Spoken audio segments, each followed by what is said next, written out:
อยู่ใช่อยู่นี่แหละเพื่อนแท้อันอยู่ในประตูไม่ตู้นี่บ่โดยแล้วอันนั้นได้จ้ะอันนั้นเพื่อนของน้าสาว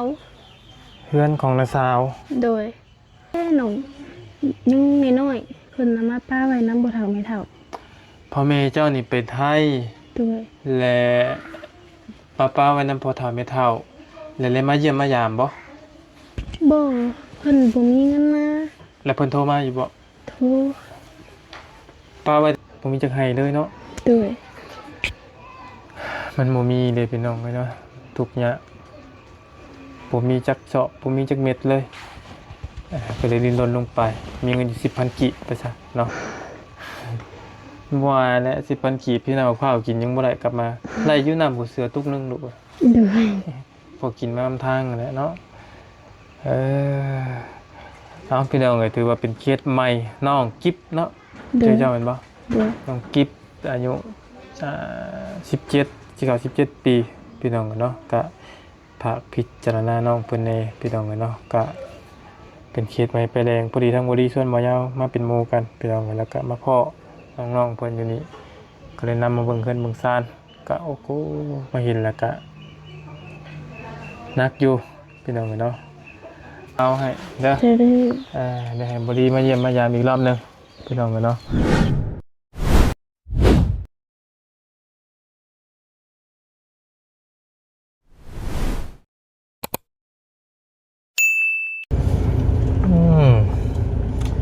ใส่อีแท็กพี่น้องเนาะ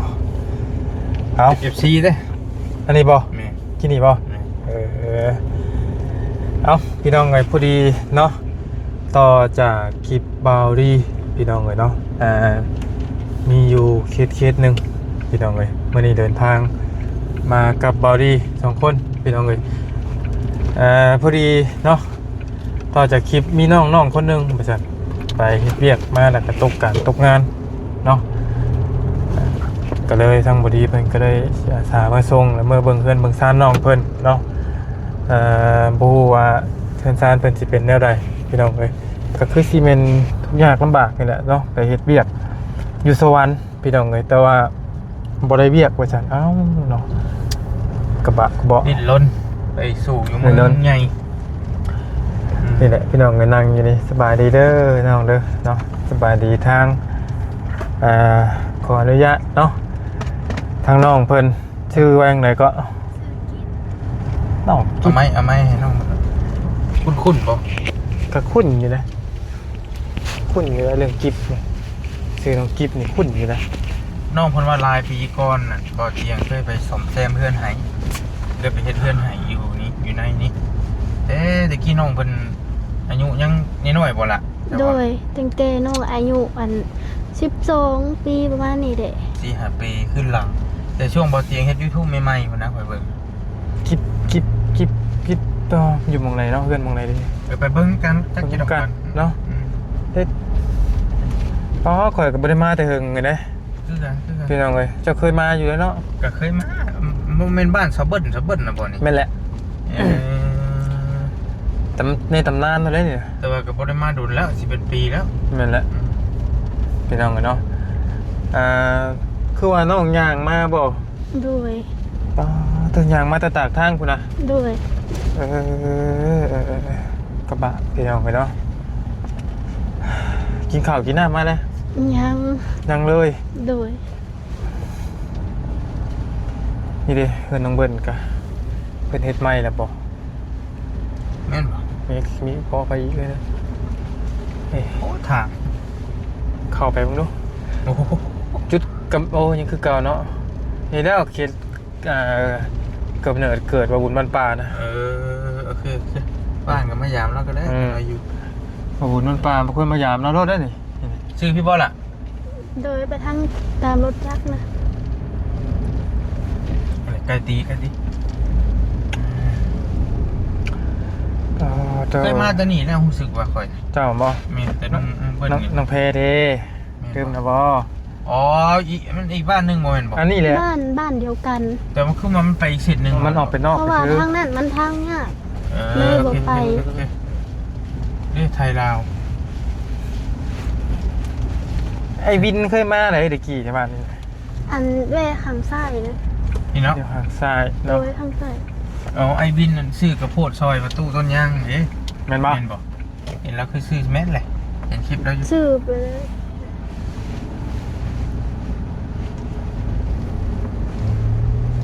ไป่ะพี่น้องกันเนาะ เบิ่งเพื่อนน้องเพิ่นสิเป็นได้ได น้องกิ๊บเพิ่นก่อนเพิ่นใหญ่แล้วจื้อบ่ได้พี่น้อง น้องกุ๊บกิ๊บ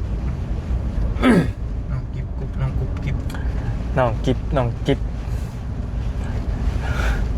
ออกได้ พร้อมได้ โอ้ออกมาพี่เนาะหลานเนาะ โดย ถือว่าแห้งในทางนี่เนาะ มันหากระเฮงใช่บ้าน แล้ว เขา ก็ นี่ อัน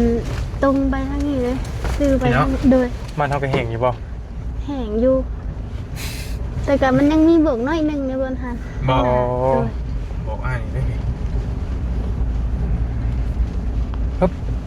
สำหรับปลดลิ้นนี่จะเข้ามาบอกไว้เลย บ่ต่างกับบ้านเฮาปานใดดอก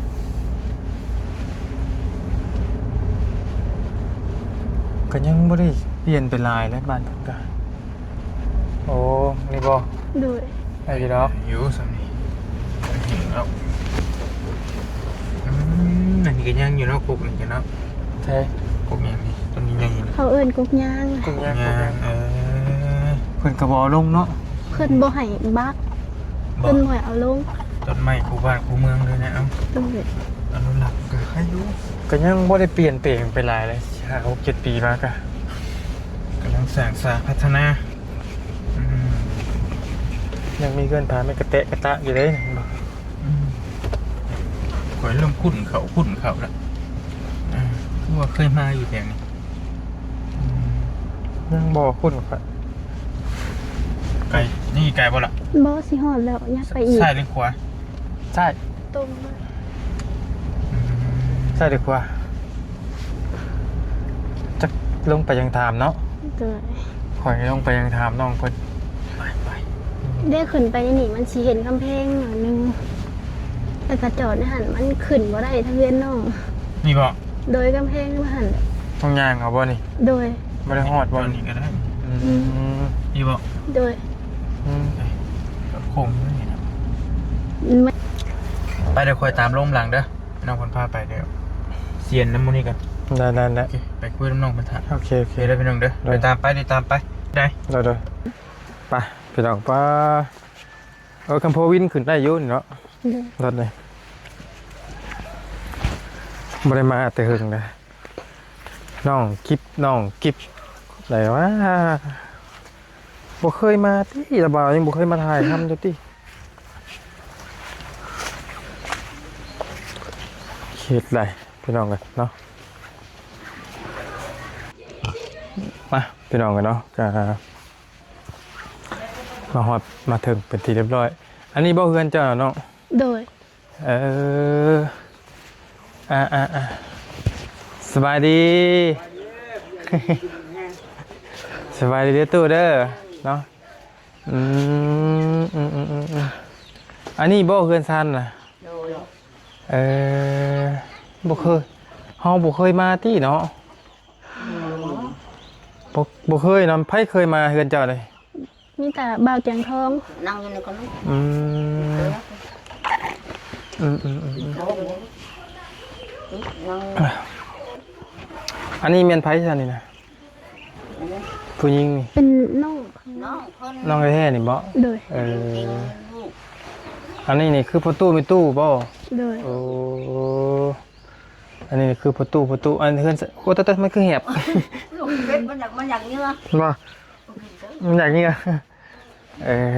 จะพี่น้องกันเนาะเฮ็ดจังได๋คือให้หลานย่างมาแต่เฮือนย่างมาแต่ปากทางพู้ เอ้า คือบ่ไปรับเอา มันบ่มีรถนะลูก เออ รถบ่มีล้างน่ะลูกย่างไปแต่โตนี่ไปทางใดก็ดีย่างเอา อืม เรื่องของก็ดีเลย เพราะว่าบ่ยังไงพี่น้องไปเบิ่งจากคลิปที่แล้วทางของบอดี้พี่น้องเลยน้องคนย่างมาแต่ปากทางพอดีไปหางานเฮ็ดได้บ่มีงานเฮ็ดว่าซั่น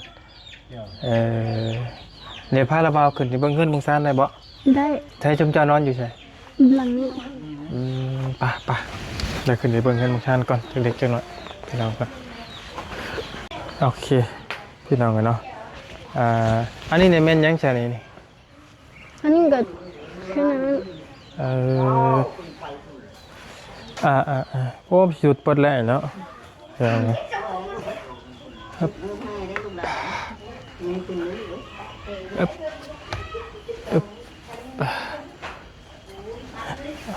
ทุกคน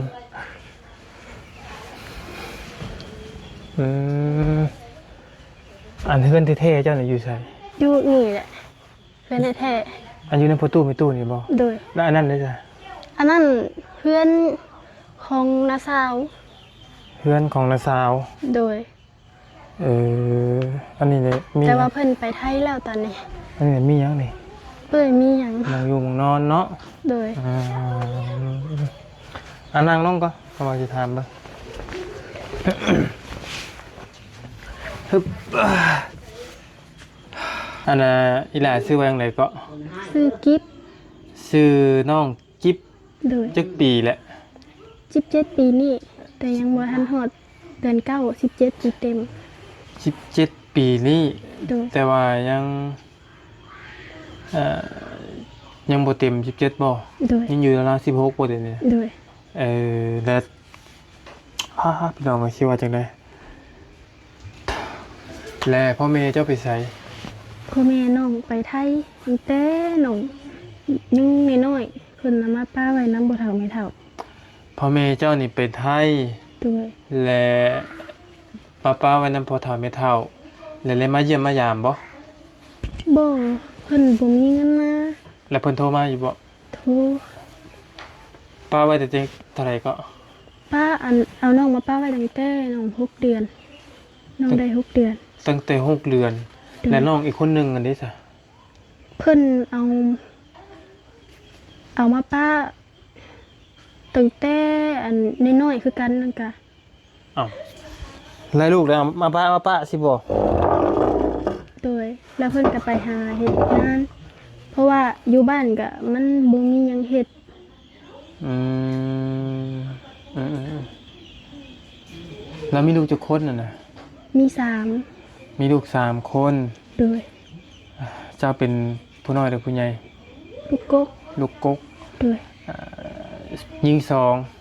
ยิงเบิด ยิงไปเลย โดย อีกผู้หนึงอยู่ไส อยู่น้ำเพิ่น อยู่น้ำเพิ่น โดย ลูกหลาบ่ โดย ว่ายังไงอันนี้สิเป็นเฮือนพอตู้มีตู้ทางแม่หรือทางพ่อ ทั้งแม่ ทางแม่ โดย แม่กับพ่อน่ะไปเฮ็ดเวียกงานอยู่ไทย โดย จักปีเพิ่นจึงมาเยี่ยมประจำ เพิ่นมาเยี่ยมเต้น้องน้อยๆแล้วก็มาป้าน้องของน้องตั้งแต่พุ่นเพิ่นก็ไปมาเลย เพิ่นบ่คิดฮอดจุมเจ้าติคือบ่มา คิดฮอดแต่เพิ่นก็บ่มีเงินมาเพราะว่าหัวหน้าเพิ่นโกงเงินหัวหน้าบ่จ่ายเงินเดือน โกงเงินแบบใดน่ะ เอาแบบเพิ่นเฮ็ดงานก่อสร้างกว่านี้นะแล้วเพิ่นบ่มีบัตรพร้อม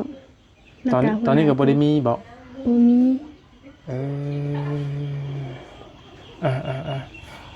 อันย้อนไปจักย้อนไปหนึงตั้งแต่บ่เตียงเฮ็ด YouTube มาใหม่ๆบ่นี่ ดู และแม่นตัวนี้บ่ที่บ่เตียงมาซอยนี่ โดย เฮือนหลังนี้บ่ โดย ตอนนั้นพ่อแม่เจ้าอยู่บ่ บ่ มีแต่อยู่บ่เฒ่าก็ไม่เฒ่านี่บ่ โดย เจ้าประมาณเท่าใดจักปีตอนน่ะ ประมาณ12 ปี โดย ตอนนั้นน่ะเพิ่นมาซอยหยังแน่ เพิ่นก็มาเฮ็ดเทือนให้ มีเทื่อนให้อันบ่ โดย อันแม่นบ่แพงกับข่าวนี่ โดย อันนี้ได้แม่นบ่ โดย เฮือนหลังนี้นี่เฮ็ดใหม่เบิดแล้วบ่ โดย ตะกี้แต่ก่อนมันเป็นเฮือนหยังไงนะ มันเป็นเพื่อนตูบน้อยแล้วมันเป็นห้องเดียว ตะกี้แต่ก่อนนะ ด้วย แล้วเฮ็ดใหม่ ด้วย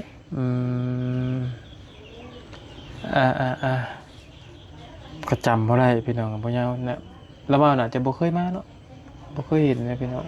ด้วย จื้อน้องเพิ่นบ่ได้เนาะคือว่าไปเฮ็ด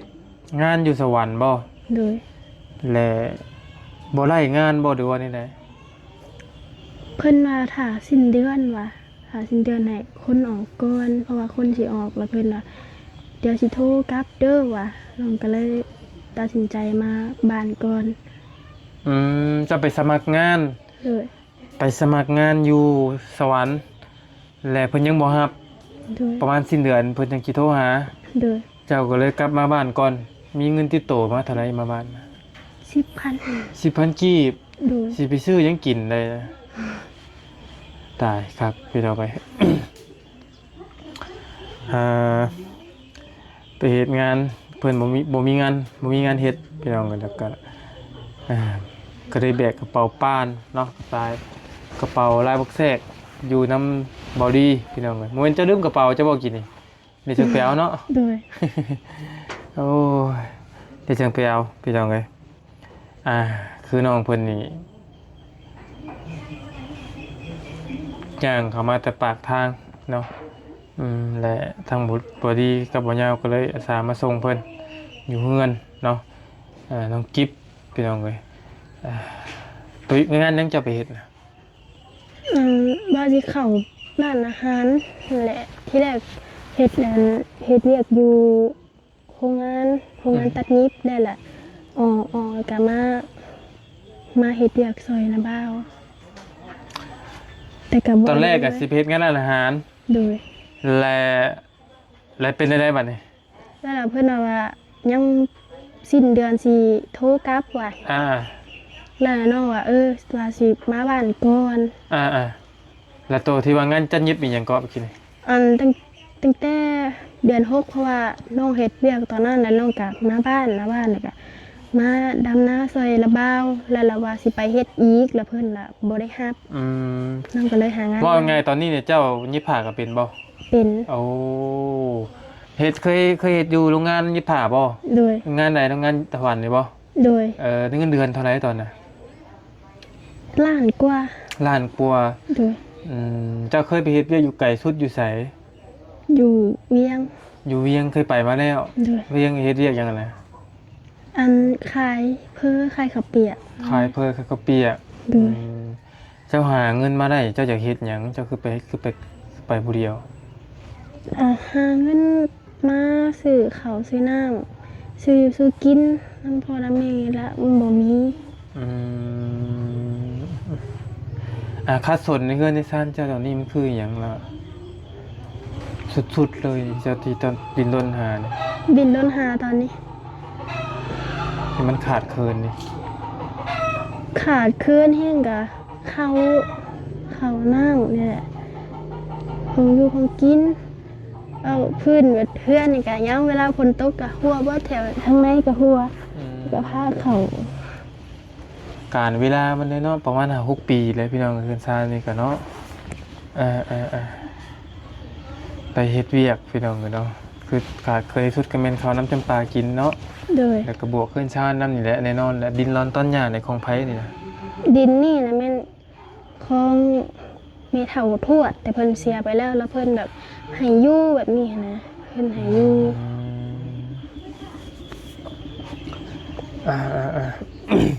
ยินนี่ฮอดไสหรอก ท่อแต่ในแถวนี้นะอันนี้กะ ทอดในเฮือนนี่บ่ โดยอันแถวนี้กะมันเป็นดินของน้าบ้าวแต่น้าบ้าวนะให้เขาเอื้อยอยู่แบบที่เพิ่นกับปุ๊กเพื่อนเท่านั้นน้องกับพ่อตอนนี้มี ลินกันมาตึกพวงคนนี้เองเนาะพี่น้องเนาะตอนนี้บริไก่เนาะพี่น้องเลยกินข้าวกินน้ำมาเลย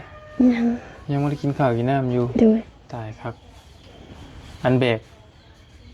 กระสอบมาแต่พุ่นยังไม่ได้กินข้าวมาเลย แล้ว หน่อยรถหุ้นบ่ดูว่านี่เลย อยากยืดแต่มันบ่มี อยากอยู่เดินบ่มี โดย ตายพี่น้องเลยขบะเนาะกลับมาบ้านเนี่ยมาเฮ็ดหยังบัดนี้ใส่ประตูมีตู้บัดนี้บ่มีงานเฮ็ดแล้ว ก็มีแต่ไปหาน้ำมันมากินประมาณนี้แหละแล้วก็เดี๋ยวนี้เขาก็ใกล้สิจ้างแบบคนลูกหญ้าพร้อมนะลูกหญ้าใน ตกยาเข้าบ่ โดยก็ไปรับจ้าง เท่าไรเพิ่นให้เท่าไรนะ ประมาณ100,000นี่แหละ150,000ทั้งคนกะ เพราะว่าช่วงนี้กับฝนมันตกด้วยเนาะพี่น้องเอ้ยฝนตกแหละต้องเกี่ยวหญ้าเกี่ยวหยังรกหญ้ารกบุ้งเอามาให้ง่วยควายกินนะพี่น้องเอ้ยเนาะกระสอบละ20,000บ่ ไล่อยู่บ่อยู่พี่ เพิ่นไล่เป็นวัน อ๋อ วันละแสนวันแสนเศร้า เออแม่นเฮ็ดตัวนี้เนาะทุกมื้อนี้เนาะ โดย ซึ่งเจ้าได้เฮ็ดให้เฮ็ดนาอยู่บ่กับประตูไม่ตู้เลย บ่มีแต่ไปซอยละเป้าแล้วเพิ่นก็แบ่งเขาให้ อ้าวบ่ได้มีให้มีนาบ่ บ่มี อืมบ่มีจักให้เด้อบ่ บ่ แต่ละปีเฮ็ดได้กิน มีแต่ไปเฮ็ดน้ำนาบ้าว ไปเพิ่นปันให้กิน โดย เพิ่นปันเท่าไรก็เอา โดย อืม เพิ่นก็เอาให้บางปีก็5ซอบบางปีก็10ซอบนี่แหละ อืมกุ้มบ่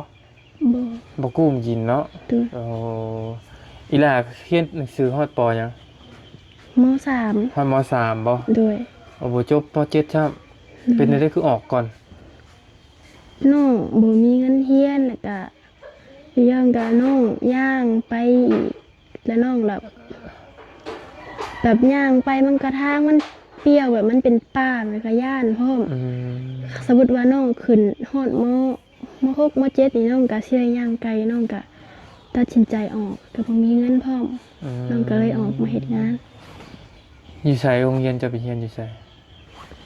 ตอนน้องเรียนน่ะแม่นอยู่บนโน้นอุดมอยู่ทางขึ้นปลาไหลน้องก็สิได้ย่างไปหุ่น อืม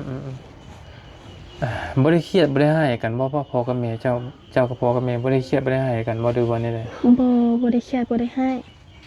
เจ้ารู้สึกจังได๋จะเพิ่นมาปะไว้แต่เพิ่นมาเยี่ยมมายาม ก็บ่ได้รู้สึกจังได๋ก็แค่ว่าพ่อแม่บ่มีก็เพิ่นก็มาป้าไว้ก่อนแบบคันเอาน้องอยู่นำมันก็สิทุกข์พร้อมมันบ่มี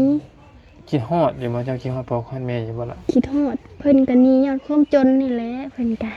ไปหาเงินหาคำยังบ่ได้จักเทื่อ คิดฮอดอยู่เนาะเรื่องคิดฮอดอยู่เนาะพี่น้องเอ้ยมันเรื่องบ่เรื่องคิดฮอดน่ะคิดฮอดอยู่แต่ว่าจะสิเฮ็ดจังไดเนาะความจนพี่น้องเอ้ยถ้าสมมุติว่าผมพอซอยอย่างแรกนี่อีหลาอย่างแรกต้องการหยังก่อนตอน อยากได้ข้าวกิน ยังได้เขากินนี่นะ เลย เออนักชุดเป็นเขากินตอนนี้เนาะ เลย แต่ว่าภายในเดือนนี้สิ้นเดือนนี้เจะสิลงไปพุ่นคือเก่าแม่นบ่ลงสวรรค์เลย ยังบ่ฮู้ข้าวคันใดเวียกก็ลงไปคันบ่ได้ก็เสกหาแถวบ้านนี่ก่อน ไผหาให้เจ้างานอยู่พุ่น น้าสาวหาให้ ไผคือน้าสาวเจ้า อันสาวกี้เพิ่นเฮ็ดเวียกอยู่สวรรค์พุ่นเพิ่นน่ะบ่อยู่พุ่นเพิ่นก็หาเวียกให้ ต่อกันนิดนึงพี่น้องกันแล้วพอมันกระเทินมาแบบนี้แหละผู้ดีละบ่าวเห็นเนาะจากคลิปบอดี้มองเมื่อคืนนี่เจ้าเป็นคนเดียวกันบ่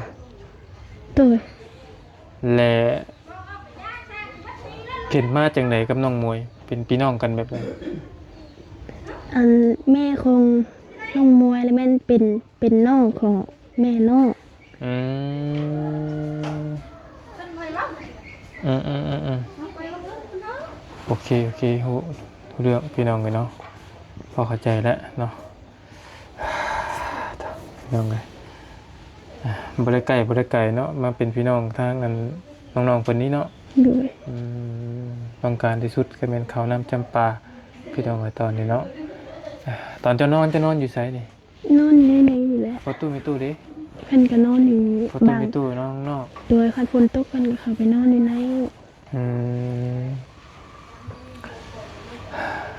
จะนอนกับน้องกันบ่ โดย จ้าพี่น้องเลยให้หน้าตะกร้านี่คือบ่มีจักให้เลยเนาะ โดย มันบ่มีเลยพี่น้องเลยเนาะทุกอย่างบ่มีจักเจาะบ่มีจักเม็ดเลยก็เลยดิ้นรนลงไปมีเงินอยู่ 10,000 กิไปซะเนาะว่าและ 10,000 กิพี่น้องข้าวกินยังบ่ได้กลับมาไล่อยู่น้ำหัวเสือตุกนึงลูก โดย พอกินมาทำทางนั่นแหละเนาะเอาพี่น้องเลยถือว่าเป็นเคสใหม่น้องกิ๊บเนาะ โด เจ้ ย เจ้าเป็นบ่ โดย น้องกิ๊บอายุ17สิ17 ปีพี่น้องกันเนาะก็ภาคพิจารณาน้องเพิ่นในพี่น้องกันเนาะก็เป็นเคสใหม่ไปแรงพอดีทั้งบดีส่วนบ่ยาวมาเป็นหมู่กันพี่น้องกันแล้วก็มาพ่อ น้องๆเพิ่นอยู่นี่ก็เลยนำมาเบิ่งเพิ่นเบิ่งซ่านก็โอ้โหมาเห็นแล้วก็นักอยู่พี่น้องเนาะเอาเดี๋ยวสังมากันเด้อเธอน้องกิตเตอร์เนาะแล้วฟอร์ซอและก็สิซอยอยู่ดอกเนาะในตอนนี้ก็ฮักเพิ่นเนาะก็เป็นเคสเก่าทางบ่เตียงแต่หลายปีก่อนพี่น้องเอ้ยมาซอยเนาะแต่ตอนนั้นน้องรู้สึกว่าน้องเพิ่นยังน้อยแฮง12 ปีซึ่งก็คือสิน้อยเบิ่งหาเปรียบเทียบซะก่อนซ้ำบ่หมอกหัวแดงถ้ามันบ่วันนั้นเนาะพี่น้องเอ้ยคือสิน้อยให้น้อยแฮงแต่ว่าพอจำความได้แล้วเนาะนั่นเป็นเครื่องไฟซะเนาะนั่นมันเป็นเครื่องของนาซาวเครื่องเก่าเพิ่นอันนี้หลังนี้มีไปอยู่ว่าตอนนี้หลังนั่นน่ะเพิ่นมีคนดูเพราะว่าเพิ่นไปหน้าตอนนี้เป็นเฮือนของนาซาวไฟฟื้นไฟฟ้ามีบ่นี่ต่อน้ำป้าต่อมาน้ำป้าด้วยน้ำดิน้ำกินน้ำฝนกินบิดจากน้ำฝนดิซื้อเอาแม่และน้ำอาบดิน้ำอาบค่ะต่อเอาน้ำพี่น้องบ่ได้มีของตัวเองบ่มีอันนั้นก็ใดของนาซาวแล้วนี่ก็อาบน้ำเพิ่นห้องน้ำดิห้องน้ำบ่มีปวดขี้เฮ็ดจังได๋เพื่อนของป้าไปขอเขาน้ำมูด้วยโอ้โห